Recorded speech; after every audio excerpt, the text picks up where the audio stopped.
Astro సిండికేట్లో మీ personal and business promotions కోసం కింది నెంబర్కు కాంటాక్ట్ చేయండి.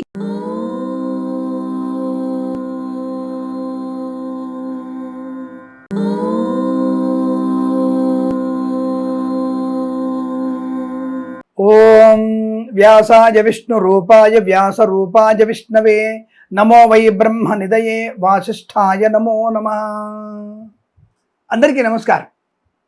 మనకి ఈ శ్లోకం చాలామందికి తెలిసి ఉండకపోవచ్చు, మరిచిపోయి ఉండవచ్చు. ఎందుకంటే మనము గురు పౌర్ణమి రోజు ఎవరిని పూజించాలో వదిలివేసి అనవసరమైనటువంటి రూపాలని పూజిస్తూ ఉన్నాము.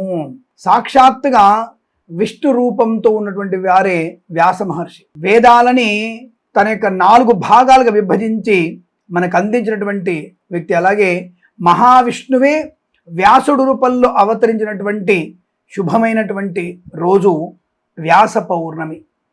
అందరికీ అర్థమైంది అనుకుంటాను. అదేనండి గురు పౌర్ణమి.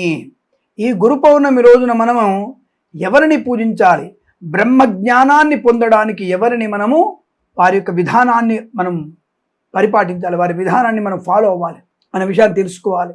వశిష్ఠుల వారి మహర్షి అంటే వశిష్ఠ మహర్షి వంశంలో జన్మించినటువంటి వ్యాసుడికి ఈ యొక్క అంటే యాక్చువల్గా ఎవరనుకున్నారు, వశిష్ఠుడికి మునిమనవాడు, శక్తి మహర్షికి పౌత్రుడు, పరాశరుని పుత్రుడే ఈ యొక్క వ్యాస మహర్షి. చాలామందికి విషయం తెలియదు.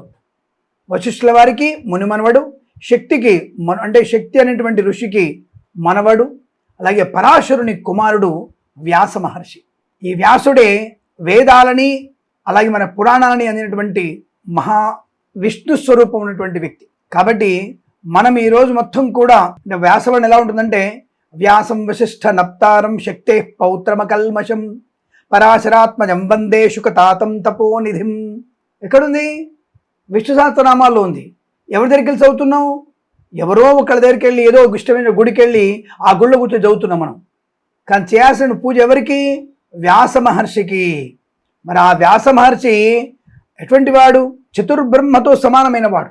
ఎవరు? ఆ చతుర్వదనో బ్రహ్మ ద్విబాహురపరో హరి అఫాలలోచన శంభు భగవాన్ బాదరాయణ. అంటే బాదరాయణుడు ఎవరు అనుకుంటున్నారు? బాదరాయణుడు అంటేనే వ్యాసుల మారి పేరు. ఆ విషయాన్ని మర్చిపోయాం. 4 ముఖాలు లేనటువంటి వ్యక్తి బ్రహ్మదేవుడు, 2 చేతులు మాత్రమే ఉన్నటువంటి విష్ణుమూర్తి, 3వ కన్ను లేనటువంటి పరమేశ్వరుడు. అంటే త్రిమూర్తుల యొక్క సుస్వరూపమే వ్యాస మహర్షి అని స్పష్టంగా చెప్పబడుతోంది. కాబట్టి బ్రహ్మజ్ఞానానికి నిధి అయినవాడు.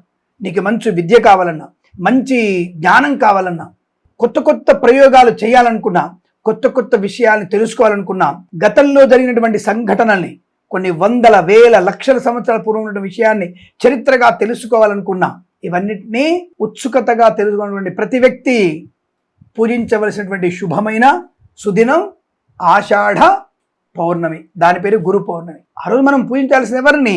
వ్యాస మహర్షిని. వ్యాసుల వారిని పూజించాలి, తల్లిదండ్రులను పూజించాలి. తర్వాత నీకు లౌకికమైనటువంటి చదువుతున్న గురువుని పూజించవచ్చు, ఇంకేమైనా గురువుల్ని పూజించవచ్చు. నువ్వు సత్యాభ్యాసం పూజిస్తావా? మన యొక్క వీళ్ళందరినీ ఆరాధించాలి, పూజించడానికి కాదు. సత్సాయిబాబాని ఆరాధించాలి, అలాగే మంత్రాలైనటువంటి రాఘవేంద్ర స్వామిని ఆరాధన చేయాలి, అలాగే షిరిడి సాయిని ఆరాధన చేయాలి. పూజించడానికి కాదు, భగవంతుణ్ణి పూజించాలి, తల్లిదండ్రుల్ని సేవించాలి. అలా ఈ రోజున మనం ఆషాఢపడం ఎప్పుడు? జూలై 29వ తేదీ బుధవారం నాడు వస్తుంది. ఆ బుధవారం రోజున వ్యాస మహర్షిని పూజించే వారికి అద్భుతమైనటువంటి జ్ఞాన సముపార్జన, వృత్తి ఉద్యోగాలు నువ్వు నేర్చుకుంటున్నావు అనుకుంటున్నావే, AI artificial intelligence and machine learning, automation, ఇంకా పైథాన్, ఇంకేదైనా సరే కొత్త కొత్త కోర్సులు ఏవైనా సరే నేర్చుకోబోతున్నా. మ్యాథ్స్, అల్గారిథం, ట్రిగ్నామెట్రీ, జామెట్రీ, అలాగే ఫిజిక్స్, భౌతిక శాస్త్రం, రసాయన శాస్త్రం, జీవశాస్త్రం, జంతు శాస్త్రం, బయాలజీ, జీవరసాయన శాస్త్రం, ఇలా నువ్వు ఏ చదువుకోవాలన్నా అది వేదంలో చెప్పబడినటువంటిదే. వేదములో లేనటువంటి విషయాన్ని వేయించవట్లే. దానికి సాక్షాత్తుగా ఈ ఆషాఢ పౌర్ణమి రోజున 29/7/2026 బుధవారం రోజున ఉత్తరాషాఢ నక్షత్రం ఉన్నటువంటి ఆ రోజున మీరు తప్పనిసరిగా వ్యాస మహర్షిని పూజించండి. వ్యాస మహర్షిని తామర పువ్వులతో కానీ, తులసి దళంతో కానీ, కలువ పువ్వులతో కానీ, అలాగే తామరాకు మీద ఏదైనా పదార్థం పెట్టి నివేదన చేసినా కానీ, ఒక రావి ఆకులో తేనె పెట్టి స్వామివారికి నివేదన చేసినా కానీ, సాష్టాంగ ప్రణామం చేసిన కానీ, ఆడవాళ్ళు మోకాళ్ళ మీద మగవాళ్ళు సాష్టాంగ ప్రమాణం చేసి ఆ వ్యాస మహర్షి చెప్పినటువంటి శ్లోకాలని చదువుకున్నది. అంటే ఏం చెప్పాము? వ్యాసాయ విష్ణు రూపాయ వ్యాస రూపాయ విష్ణవే అని చెప్పుకున్నాం కదా. నమో వై బ్రహ్మ నిదయే వాసిష్ఠాయ నమో నమః అన్నటువంటి శ్లోకం చదువుకున్నాం కదా. ఆ శ్లోకాన్ని మనము నిరంతరం ఇవాళ జపం చేసుకోవాలి.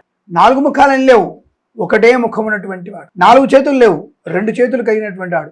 3 కన్నులు లేవు, 1 కన్ను ఉన్నటువంటి వాడు. వారెవరు? వశిష్ఠుడి యొక్క ముని మనవడు, శుకుడి యొక్క మనవడు, శక్తి యొక్క మనవడు, పరాశరుడి యొక్క పుత్రుడు.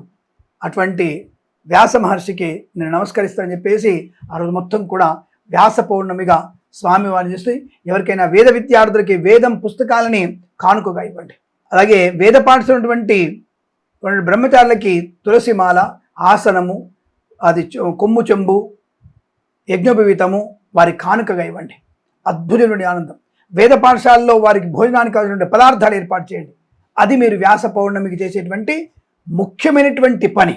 ఎక్కడైతే వేదోద్ధరణ జరుగుతుందో, ఆ వేదోద్ధరణ జరిగే సమయమే ఎక్కడైతే ఉంటుందో, ఆ శబ్దం ఎంతవరకైతే వెళుతుందో, వ్యాప్తి చెందుతుందో, అటువంటి ఎక్కడెక్కడైతే ఆ శబ్దం ప్రవేశం అక్కడికంతా కూడా సుఖమైన శుభప్రదమైన ధర్మ సంస్థాపన జరుగుతుంది. ఋతువులు బ్రహ్మాండంగా ఉంటాయి, వర్షాలు అనుకూలంగా పడతాయి. అంతే తప్ప మనం చేసేటువంటి తప్పుడు పనులు, తప్పుడు పేర్ల పార్టీలు పెట్టుకొని తప్పుడు పనులు చేస్తూ వాడేవాడు వేరే దేశం నుంచి పంపిస్తే తినుకుంటూ ధర్నాలను చేసుకుంటూ ఉండేది కాదు. వ్యాస మహర్షి గారిని మనం ఆషాఢ పౌర్ణమి రోజున ఆ స్వామిని పూజించిన వారికి సమస్తమైనటువంటి శుభయోగాలు పొందుకుంటారు. ఇక్కడ వ్యాసుల వారిని పూజించాలి. ఎందుకు?